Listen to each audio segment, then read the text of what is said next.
આપણા ગુજરાતીને જ્યારે ઊંઘમાંથી ઉઠાડીને પૂછે ને કે તમારે ક્યાં વિદેશમાં ભણવા જવું છે, તો બધામાંથી ઓલમોસ્ટ એવા લોકો હશે કે જેઓ કેનેડાનું નામ લેશે.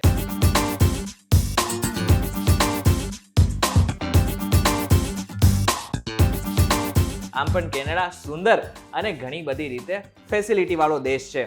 હવે એ લોકોને ઘણા બધા લોકોને તો એ જ નહીં ખબર હોય કે કઈ જગ્યાએ ભણવું, કોલેજ કઈ સિલેક્ટ કરવી, ફંડ કેટલું હોવું જોઈએ, પ્રોસેસ શું છે. જો તમને પણ આ પ્રશ્ન મૂંઝવતો હોય ને તો હવે ગભરાવાની બિલકુલ જરૂર નથી. અમારી સાથે એક એક્સપર્ટ છે જે તમારા બધા જ સવાલોના જવાબ આપશે આ એક જ વિડીયોમાં. Hello, ladies and gentlemen. This is your captain speaking. We'll be landing in the airport in just a few minutes. Hello guys, welcome to way to વિદેશ એન્ડ માય નેમ ઇઝ કરણ ચરોતરા. અત્યારે અમારી સાથે જે એક્સપર્ટ છે ને એમનું નામ છે હિમાનિશા. હિમાનિશા, સૌથી પહેલા તો VETVgujarati.com પર તમારું સ્વાગત છે. Thank you so much. હવે જે હિમાનિશા છે ને 18 વર્ષથી કન્સલ્ટ કરે છે. જે લોકોને બહાર ભણવા જવું છે, ફરવા જવું છે કે કોઈ પણ પ્રકારના વિઝા જોઈએ છે ને તો એ કન્સલ્ટ કરે છે. આપણે અત્યારે એમની સાથે વાત કરીશું કે જે લોકોને બહાર એટલે કે કેનેડા ભણવા જવું છે એમને કઈ રીતના આખી પ્રોસેસ કરવી પડશે. તો હિમાની, સૌથી પહેલા તો મારો એક ફ્રેન્ડ છે કે જે હમણાં જ હાલમાં કેનેડા ગયું છે. હવે મારે પણ ઈચ્છા છે કે કેનેડા જવું, તો આખી પ્રોસેસ કઈ રીતના કરવાની હોય છે? બરાબર છે. જે તમે કીધું કે તમારા ફ્રેન્ડને સ્ટુડન્ટ વિઝા મળી ગયા અને એને જવું છે, તો સિમિલરલી એવી રીતે તમારું આખું જે પ્રોસેસ છે એને બહુ સિસ્ટમેટિક કરવું પડે. કારણ કે કેનેડામાં તમે જ્યારે ભણવાનો વિચાર કરો છો તો એવું નથી કે 1, 2 કે 5, 10 કોલેજ કે કોર્સમાંથી તમારે સિલેક્ટ કરવાનું છે. ત્યાં હજારો કોલેજીસ છે, મલ્ટિપલ કોર્સીસ છે. હવે તમારી પ્રોફાઇલ પ્રમાણે કયો કોર્સ જે તમને ત્યાં એજ્યુકેશન વાઇઝ, ત્યાં ભણ્યા પછી જોબ ઓપોર્ચ્યુનિટીઝ વાઇઝ સારો છે, એના માટેનું સૌથી પહેલાં એક તમારું કરિયર કાઉન્સિલિંગ કરીએ છીએ. જનરલી એઝ અ કન્સલ્ટન્ટ અમે એવું એડવાઇસ કરીએ સ્ટુડન્ટને કે તમને આ જે વિચાર આવ્યો એ વિચારને જ્યારે તમારે અમલમાં મૂકવો છે તો એની સાથે ઘણા બધા હર્ડલ્સ પણ આવવાના છે. તો તૈયારી અમે એવી રીતે કરાવીએ કે સૌથી પહેલાં એનું અહીંયાનું જે એકેડેમિક છે કે કોઈ સ્ટુડન્ટે 10th 12th કર્યું છે, 12th કોમર્સમાં એના 80% આવ્યા છે, તો એ પર્સન્ટેજમાં પણ એને કયા સબ્જેક્ટમાં વધારે સારો સ્કોર કર્યો છે એ પ્રમાણે અમે એનું કરિયર કાઉન્સિલિંગ કરી અને એને ઓપ્શન્સ આપીએ છીએ કે તમારા અકાઉન્ટન્સી સ્ટેટિસ્ટિક્સમાં સ્કોર સારો છે તો તમે અકાઉન્ટન્સી ફાઇનાન્સનો કોર્સ લઈ શકો છો. તમે જે યુનિવર્સિટી કે ઇન્સ્ટિટ્યુશન કેનેડામાં સિલેક્ટ કરશો એના માટે બી ઘણા બધા લેડર્સ છે. એવું નથી કે તમે કોઈ પણ ગૂગલ યુનિવર્સિટી કરીને એમાં તમે ગયા અને તમે ભણશો એટલે તમને ફ્યુચરમાં સારા જોબ સ્કોપ મળી જ જવાના છે. દરેકના પોતાના એક બેન્ચમાર્ક પેરામીટર્સ છે કે કેનેડામાં 3 પ્રકારની ઇન્સ્ટિટ્યુશન છે. સૌથી જે ફર્સ્ટ નંબરમાં આવે એને યુનિવર્સિટીઝ, જે ફંડેડ યુનિવર્સિટીઝ છે, જેને ગવર્મેન્ટ ગ્રાન્ટ આપે છે તેવી, અને જે ઘણા વર્ષોથી ત્યાં એવું કહેવાય કે બહુ જૂની યુનિવર્સિટીઝ છે, 100 વર્ષ 150 વર્ષથી એ યુનિવર્સિટી ચાલે છે, જેનું પોતાનું કેમ્પસ પ્લેસમેન્ટ બહુ સ્ટ્રોંગ છે. બીજું આવે કમ્યુનિટી કોલેજીસ કે જેને ત્યાંની ગવર્મેન્ટ રન કરે છે, દેટ ઇઝ કોલ્ડ કમ્યુનિટી કે પબ્લિક કોલેજીસ. થર્ડ છે પ્રાઇવેટ ઇન્સ્ટિટ્યુશન છે. અમે જનરલી સ્ટુડન્ટને વધારે એવું સજેસ્ટ કરતા હોઈએ છીએ કે તમે જ્યારે એજ્યુકેશનના પર્પઝથી જાઓ છો તો તમારા પ્રોફાઇલ પ્રમાણે ઇન્સ્ટિટ્યુશન કે કોલેજ યુનિવર્સિટી જેટલી સ્ટ્રોંગ હશે એટલું તમારા માટે વિઝાના ચાન્સીસ અને ભણવા અને ભણ્યા પછીના સ્કોપ વધારે સારા રહેશે. હવે આ ઇન્સ્ટિટ્યુશન કેવી રીતે સિલેક્ટ કરવી એના માટે જનરલી જે અત્યારની આપણી જનરેશન કરતી હોય છે કે ગૂગલ પર ટાઈપ કરી લીધું બેસ્ટ ઇન્સ્ટિટ્યુશન ઇન કેનેડા, પણ બધાને ખબર છે બધું SEO રેન્કિંગ આવશે. તો ક્યારે પણ એવી બ્લાઇન્ડલી કે જે સર્ચ થયેલી ઇન્ફોર્મેશન છે એની ઉપર વિશ્વાસ કરવાથી વધારે ગવર્મેન્ટ ઓફ કેનેડા પોતાની વેબસાઇટ ઉપર એનું આખું લિસ્ટ આપેલું છે. cic.gc.ca જે ગવર્મેન્ટની ઓથેન્ટિક સાઇટ છે એની ઉપર એમાં મેન્શન કરેલું છે કે ઇન્સ્ટિટ્યુશન છે તો ઇન્સ્ટિટ્યુશનનું નામ, એ કયા પ્રોવિન્સમાં છે, પબ્લિક છે, પ્રાઇવેટ છે, ભણ્યા પછી તમને એમાં વર્ક પરમિટ મળશે, આગળ એના શું બેનિફિટ્સ છે, એ પ્રમાણે તમે જાતે જ એનું એક સેલ્ફ સર્ચ કરો અને પછી તમારી ઇન્સ્ટિટ્યૂટ ફાઇનલ કરશો તો તમને તમારું ફ્યુચર સરળતાથી વિદેશમાં બનાવવા માટે કોઈ નહીં રોકી શકે. હવે આટલી તો મને ખબર પડી ગઈ કે પહેલું સ્ટેપ જે છે એ કાઉન્સિલિંગનું છે, પરંતુ હવે બીજો ત્રીજો જે મતલબ આગળના જઈને પછી આટલું તો નહીં હોય કે ખાલી કાઉન્સિલિંગથી જ બધું થઈ જશે, પછી શું કરવાનું એમ? બરાબર છે. જેમ તમારું ફર્સ્ટ સ્ટેપ કાઉન્સિલિંગ આવ્યું, જેવું તમારું કાઉન્સિલિંગ થયું એટલે તમને ખબર પડી ગઈ કે હવે તમારી એલિજિબિલિટી શું છે, તમે કેવી ઇન્સ્ટિટ્યૂટમાં જશો, કેવા કોર્સમાં જશો. એ પછી દરેક કોર્સની સ્પેસિફિક રિક્વાયરમેન્ટ હોય. જેમ ગુજરાતનો કોઈ સ્ટુડન્ટ બહાર ભણવા જાય છે તો એનું ફર્સ્ટ લેંગ્વેજ ઇંગ્લિશ નથી. ભલે આપણે અહીંયા ઇંગ્લિશ મીડિયમમાં ભણ્યા છીએ, CBSEમાં ભણેલા છીએ, ગુજરાત બોર્ડથી ભણેલા છીએ, પણ દરેક સ્ટુડન્ટે જવા માટે ઇંગ્લિશની એક્ઝામ આપવી પડે. એમાં સૌથી એક્ઝામ જે ગુજરાતમાં વધારે નોન છે એ છે IELTSની exam, international English language testing system. એ ટોટલ 9 બેન્ડની એક્ઝામ હોય છે. 9 બેન્ડમાં 4 મોડ્યુલ કવર થાય: લિસનિંગ, રીડિંગ, રાઇટિંગ અને સ્પીકિંગ. ટોટલ 2 દિવસની અંદર આ તમારી એક્ઝામ થાય. સ્પીકિંગ તમારે જનરલી તમારા 3 મોડ્યુલથી પહેલાં કે પછી આપવાનું રહે, અને લિસનિંગ, રીડિંગ અને રાઇટિંગની એક્ઝામ એ પર્ટિક્યુલર એ તમે જે ડેટ સિલેક્ટ કરો એ ડેટ ઉપર આપવાની રહે છે. હવે આ જે 9 બેન્ડની તમે IELTSની એક્ઝામ આપો છો એમાંથી તમારો મિનિમમ 6 બેન્ડ, 5.5, 6.5 જે સ્કોર આવે છે એ પરથી તમારી આગળની પ્રોસેસ થાય. એટલે તમારું સેકન્ડ સ્ટેપ આવે છે એ છે તમારું IELTS એક્ઝામ પ્રિપરેશન, અને એની એક્ઝામને ક્લિયર કરવાની વિથ મિનિમમ 6 બેન્ડ્સ તમે લાવો છો તો લગભગ સારી બધી જે ગવર્મેન્ટ બેઝ ઓપ્શન છે એના માટે તમે એલિજિબલ થઈ અચ્છા, શકો. IELTS નું નામ લો છો તમે, તો આ ખાલી આ એક IELTS જ છે એક્ઝામ કે ના, બીજી કોઈ છે? IELTS જેવી ઇંગ્લિશની ઘણી બધી એક્ઝામ્સ છે, જેસે કે TOEFL છે, PTE છે, Duolingo છે, CELPIP છે, પણ આપણા ત્યાં ગુજરાતમાં સૌથી વધારે સ્ટુડન્ટ્સ IELTS આપવાનું પ્રિફર કરે છે. એનું રીઝન એ છે કે IELTSમાં પેન એન્ડ પેપર અને કમ્પ્યુટર બેઝ 2 ઓપ્શન છે. આપણે અહીંયા જેટલું બી ભણ્યા છે બધા આપણે ટ્રેડિશનલ સ્ટાઇલથી ભણ્યા છીએ, કે નોટબુકમાં પેનથી પેપરમાં લખીને. એટલે પેન એન્ડ પેપર જે IELTSનું વર્ઝન છે એમાં સ્ટુડન્ટને સ્કોર અને બેન્ડ લાવવામાં સરળતા વધારે રહે છે, એટલે IELTS અને વધારે જૂની બી છે એટલે લોકોને જૂની પણ વિશ્વાસ છે, I વિશ્વાસ guess. પણ છે. એટલે આ બીજી બધી પણ એક્ઝામ્સ આપી શકાય છે, પણ સૌથી પોપ્યુલર IELTS એટલા માટે છે કે એમાં પેન એન્ડ પેપરનું ઓપ્શન અવેલેબલ એટલે છે. એવું નથી ને કે IELTS માં જે લોકોએ એક્ઝામ દીધી છે એ પાસ થઈ જશે, બધું ગ્રેસ મળશે, એવું કશું જ ના નથી? ના, એવું કંઈ જ નથી. બધી એક્ઝામ ઇક્વલ જ છે. બધામાં આ 4 જ મોડ્યુલ છે: લિસનિંગ, રીડિંગ, રાઇટિંગ, સ્પીકિંગ. તમારી ઇંગ્લિશ પ્રોફિશિયન્સી જ એમાં તમારે ચેક કરાવવાની છે. અચ્છા, આ એક એક્ઝામ તો તમે કવર કરી લીધી, પછી શું કરવાનું? મતલબ એક્ઝામ જેમ તમે સૌથી પહેલાં યુનિવર્સિટી સિલેક્ટ થઈ ગઈ, કોર્સ થઈ ગયો, હવે એક્ઝામનો સ્કોર આવી ગયો, એટલે આપણું જે સૌથી મહત્વનું સ્ટેપ આવશે એ થશે એડમિશન એપ્લિકેશન. કે અચ્છા, આપણે જે ગવર્મેન્ટ કોલેજ સિલેક્ટ કરી છે એમાં આપણે અપ્લાય કરીએ છીએ. તો એવું નથી કે મારો આજે સ્કોર આવ્યો એટલે હું આજે અપ્લાય કરી દઈશ, મને કાલે ઓફર લેટર મળશે અને હું પછી ભણવા જઈ શકીશ. કેનેડામાં જનરલી કોઈ પણ ઇન્સ્ટિટ્યુશન છે, યુનિવર્સિટી છે, વર્ષમાં 3 વખત ચાલુ થાય. એ લોકોનું મેઇન જે ઇન્ટેક કહેવાય ફોલ, એટલે કે સપ્ટેમ્બર ઇન્ટેક. એ પછી બીજું આવે વિન્ટર ઇન્ટેક, એ જે જાન્યુઆરીમાં સ્ટાર્ટ થાય, અને અચ્છા. ત્રીજું આવે સમર ઇન્ટેક, જે મેમાં સ્ટાર્ટ થાય. બરાબર. ફોલ એ મેઇન ઇન્ટેક કહેવાય, કે જેટલી બી ઇન્સ્ટિટ્યુશન છે, કોલેજીસ છે, એના મેજોરિટી ઓફ ધી કોર્સીસ સપ્ટેમ્બરમાં ચાલુ થાય. એ પછી કોઈને એવું છે કે સ્કોર આવતા વાર લાગી છે, એકવાર એક્ઝામ આપી નથી આવ્યું, બીજી વાર છે, તો તમે સપ્ટેમ્બર બેચ ચૂકી ગયા છો તો તમારે આખું એક વર્ષ રાહ નથી જોવાની. 4 મહિના 6 મહિના પછી તમને જાન્યુઆરી ઇન્ટેકનું ઓપ્શન મળી બરાબર જાય. છે. હવે કદાચ એવું થયું કે તમારે મનપસંદ કોર્સ જો જાન્યુઆરીમાં તમને નથી મળ્યો, સીટ ફૂલ થઈ ગઈ છે, તો 4 મહિના રહીને તમને મે ઇન્ટેકનું ઓપ્શન મળી જાય છે. એટલે તમને એવું નથી કે તમારે એકવાર તમે કોઈ બી રીઝનથી ડિલે થઈ ગયું, કે સ્કોર ના આવ્યો, ફંડ ના થયું, એડમિશન લેટ આવ્યું, કંઈ પણ, તો તમને 4 મહિના 5 મહિના રહીને રોલિંગ સાયકલમાં બીજું ઓપ્શન મળી જશે. હવે આટલું તો આપણે ખબર પડી ગઈ, પરંતુ એવું તો નહીં હોય ને કે બધાને ત્યાં એડમિશન મળી જતું. એટલે કે ફોર એક્ઝામ્પલ, હવે કોઈ મારો ફ્રેન્ડ છે કે એને કોઈ ટકાવારી નથી, છતાં પણ એને કેનેડામાં અપ્લાય કોઈ ઇન્સ્ટિટ્યુશનમાં કે કોલેજમાં કરવું છે, તો એને મળી જ જશે? ના, એવું જરૂરી નથી કે તમે એપ્લિકેશન કરો એટલે તમને એડમિશન મળી જાય. દરેક કોલેજ યુનિવર્સિટીના પોતાના ક્રાઇટેરિયા હોય કે આટલા અમારે મિનિમમ પર્સન્ટેજ જોઈશે.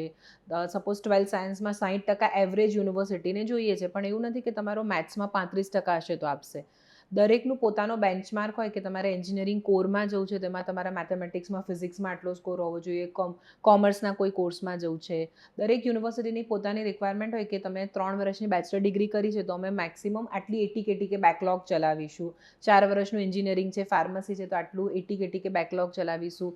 IELTSમાં 4 મોડ્યુલની એક્ઝામ છે, તો જનરલી દરેકની પોતાની રિક્વાયરમેન્ટ હોય કે કોર્સમાં ઘણી યુનિવર્સિટીને દરેક મોડ્યુલમાં 6 જોઈએ અને ઓવરઓલ 6.5 જોઈએ. ઘણી યુનિવર્સિટી એકમાં 5.5 ચલાવતી હોય. એટલે એ તો કોર્સ વાઇઝ અને ઇન્સ્ટિટ્યુશન ટુ ઇન્સ્ટિટ્યુશન વેરી કરે.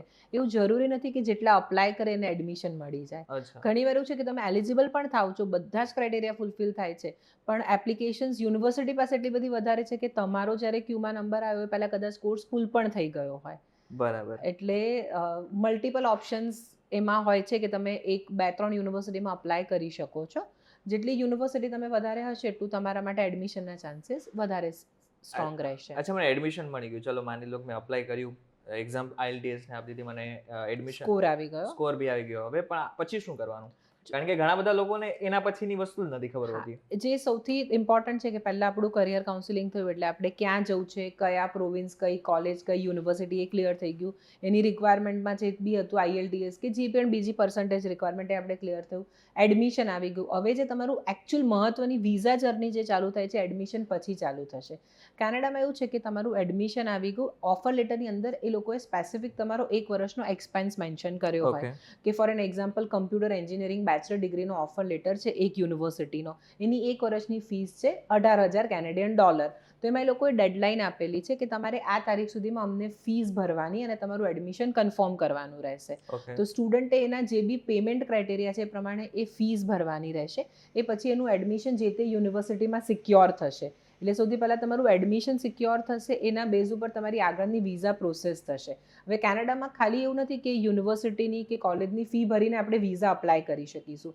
ત્યાં તમારો જે રહેવા ખાવાનો ખર્ચો ગવર્મેન્ટ એસ્ટિમેટ કરે છે એ એક વર્ષનો એ લોકોના અંદાજથી $20,000 થી $21,000 વચ્ચે થાય.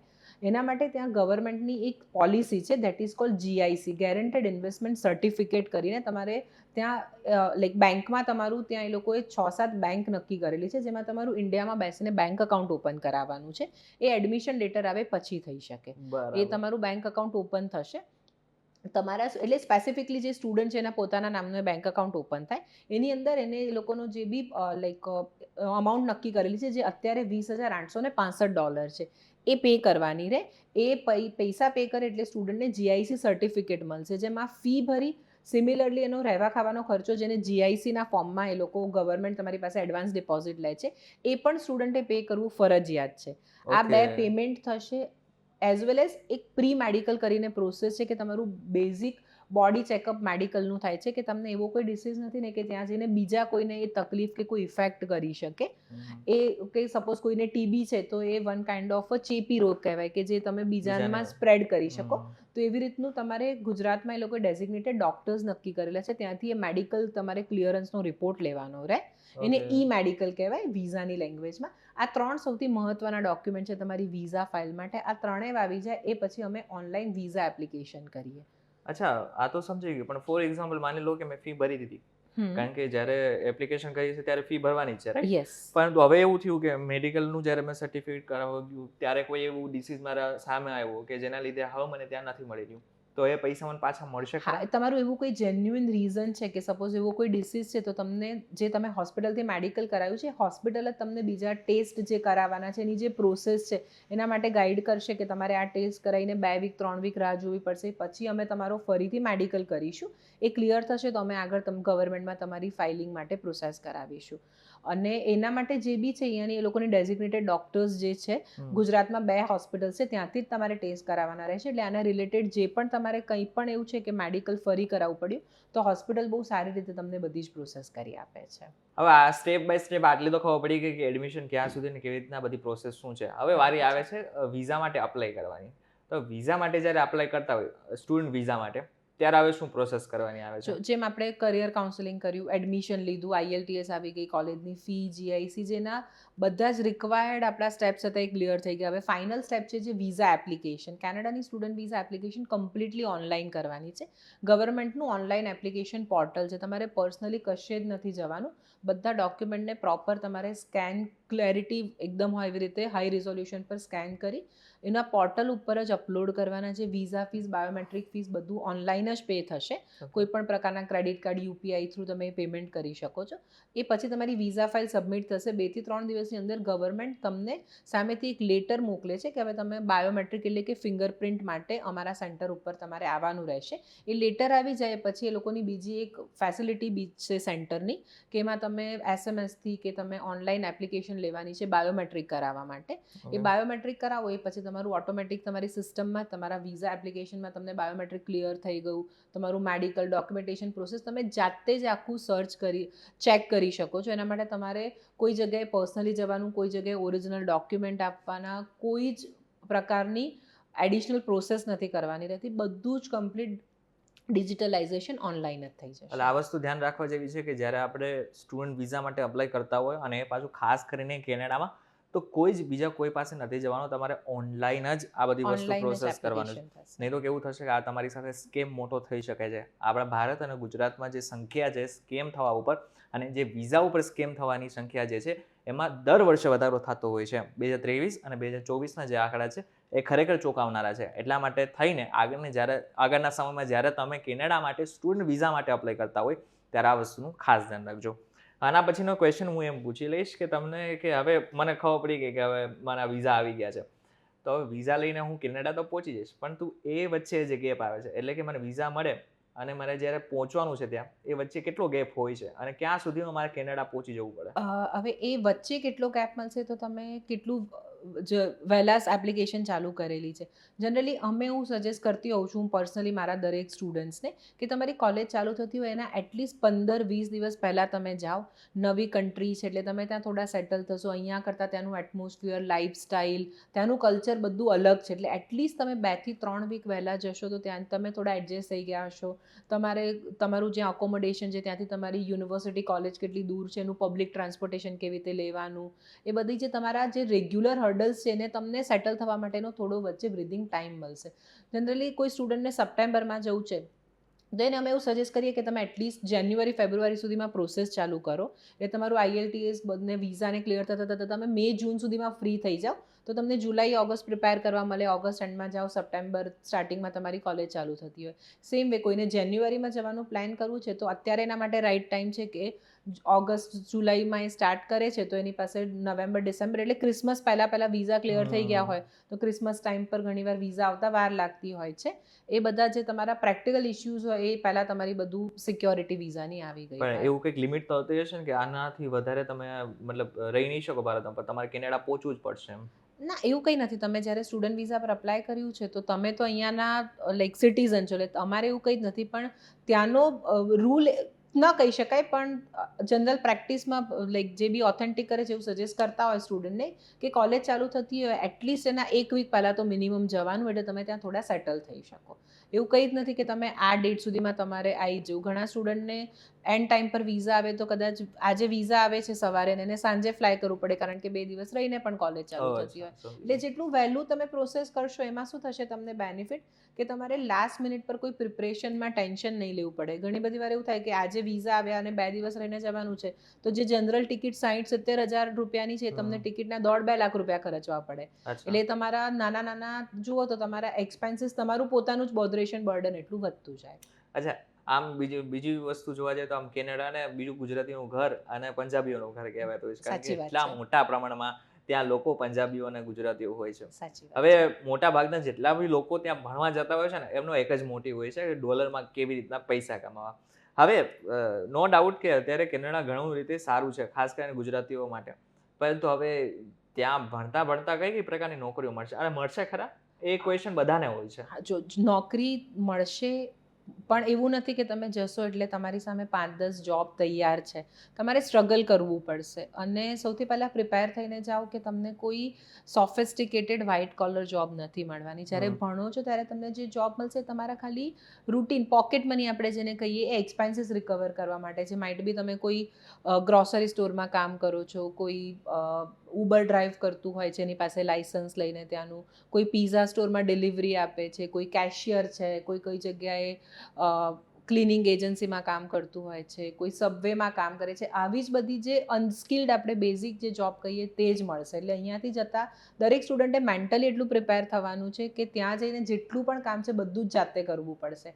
અહીંયા તો કેવું છે દરેક કામના બેકઅપમાં ફેમિલી છે કે ઘરમાં શું બનાવવાનું તે મમ્મીની જવાબદારી છે, બહેન છે, ફાધરની જવાબદારી છે કેવી રીતે અર્ન કરવાનું, ઘર ચલાવવાનું. ત્યાં તમારે બધું જ જાતે કરવાનું છે કારણ કે તમે ત્યાં જ્યારે જશો ત્યારે તમે બી એક લિમિટેડ ફંડ સાથે ગયા છો. ત્યાં કૂક બી જાતે કરવું પડશે, કપડાં બી જાતે ધોવાના છે, રસોઈ બી જાતે બનાવવાની છે, ગ્રોસરી બી જાતે કરવાનું છે.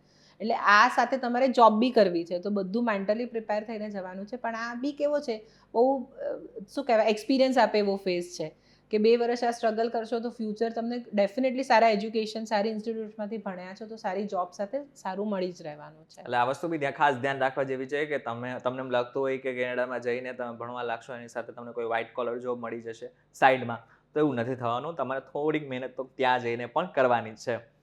હવે આના પછીનો ક્વેશ્ચન એ થાય કે જે લોકોને ત્યાં ભણી લીધું હવે એના પછી એને વર્ક વિઝા મળી જતા હોય છે ઘણા બધા લોકોને, ખાસ કરીને કેનેડામાં તો ઇઝીલી. પછી જે લોકોએ ભણી લીધું એના બાદમાં એને નોકરી મળી જ જાય છે. જે તમે કીધું ને ઇઝી વર્ડ થોડોક હું એવું કહીશ કે ઇઝી કશું જ નથી જીવનમાં. જે ગવર્મેન્ટનું મેં તમને મારી આગળની ઇન્ફોર્મેશનમાં કીધું કે ઇન્સ્ટિટ્યુશન તમે જે સિલેક્ટ કરશો ને, જો એ ગવર્મેન્ટના ક્રાઇટેરિયામાં આવશે તો જ તમને ભણ્યા પછી વર્ક પરમિટ મળશે. એવું નથી કે જેટલા ભણ્યા બધાને વર્ક પરમિટ મળી છે. એટલે સૌથી પહેલાં તમારે પહેલા જ સ્ટેપથી ધ્યાન રાખવાનું છે કે તમારું જે સિલેક્શન છે એ પરફેક્ટ હોવું જોઈએ કે ભણ્યા પછી વર્ક પરમિટ મળશે. અત્યારે ગવર્મેન્ટનો રૂલ છે કે તમે ત્યાં 1 વર્ષની માસ્ટર ડિગ્રી કરો છો તો પણ ભણ્યા પછી 3 વર્ષની તમને વર્ક પરમિટ મળશે. 2 વર્ષ કે એનાથી વધારે ડ્યુરેશનનો કોઈ પણ કોર્સ છે તો તમને અપ ટુ 3 યર્સની એટલે કે 3 વર્ષ સુધીના ત્યાં વર્ક કરવાના રાઇટ્સ મળે છે. એ રાઇટ્સ તમારે જોબ તમે કોર્સ જો પહેલેથી પ્રોપર સિલેક્ટ કરેલો છે કે તમે જે લોકેશન પર છો, જે પ્રોવિન્સમાં છો, ઓન્ટારિયો છો, એલ્બર્ટા છો, મેનિટોબામાં છો, જ્યાં પણ છો, જ્યાં જે રીતના વર્કની ડિમાન્ડ છે એ ત્યાંના વેધર, ત્યાંની લાઈફસ્ટાઈલ કે ત્યાંના જે બિઝનેસીસ સેટલ છે એ પ્રમાણે જો કોર્સ સિલેક્ટ કરશો તો જોબમાં એસ જ વાંધો નહીં આવે. પણ આ બધું કેવું છે, બહુ સિસ્ટમેટિક પ્રોસેસ છે કે તમે જે જગ્યાએ છો એ જગ્યાએ તમારે જે કામ કરવું છે, તમારી સ્કિલ્સ જેની છે એની ડિમાન્ડ હશે તો તમને જોબમાં તકલીફ નહીં પડે. એના માટે ઘણા બધા સ્કિલ ટ્રેડ્સ પણ સાથે સાથે સ્ટુડન્ટ્સ ભણતા હોય છે કે કેનેડામાં અમુક સ્કિલ્સ એવી છે કે જેની બહુ ડિમાન્ડ છે અને જેમાં બહુ સારો પે સ્કેલ મળતો હોય છે. એ રીતના તમે કોર્સ કરશો તો તમને ત્યાં ચોક્કસથી જોબ, જેમ તમે કીધું એમ, સરળતાથી મળી જશે. અચ્છા, છેલ્લો ક્વેશ્ચન હું તમને એ જ રીતના પૂછીશ કે અત્યારના સમયમાં તમે તો કેટલાય સમયથી આ કન્સલ્ટન્ટનું કામ કરો છો, કેટલાય લોકોને સ્ટુડન્ટ વિઝામાં તમે મદદ કરી હશે, પરંતુ એવો કોઈ ફની ઇન્સિડન્ટ તો તમારી સાથે બી થયો હશે કે જ્યાં તમને એવું લાગતું હશે કે આવું થોડી હોય એમ? એવું જ હમણાં જ એક અમારા સ્ટુડન્ટ સાથે મારે ઇન્સિડન્ટ થયો કે જે મેં કીધું કે એવું જરૂરી નથી કે આપણે એલિજિબલ થઈએ, અપ્લાય કરીએ એટલે યુનિવર્સિટી આપણને એડમિશન આપી જ દેવાની છે. હમણાં જ એક અમારી બહુ સરસ ગોલ્ડ મેડલિસ્ટ સ્ટુડન્ટે અપ્લાય કર્યું હતું ટોપ રેન્ક યુનિવર્સિટીમાં અને અનફોર્ચ્યુનેટલી એવો ઈમેલ આવ્યો કે અમારી પાસે સીટ નથી, અમે તમને લાઈક આ ઇન્ટેકમાં અમે તમને કોઈ જગ્યા નહીં આપી શકીએ. તો એ થોડી નર્વસ થઈ ગઈ અને શી વોઝ કે એ તો હું બેસવા જઈશ ત્યારે સીટ જોઈશે ને, અત્યારે સીટની શું જરૂરત છે.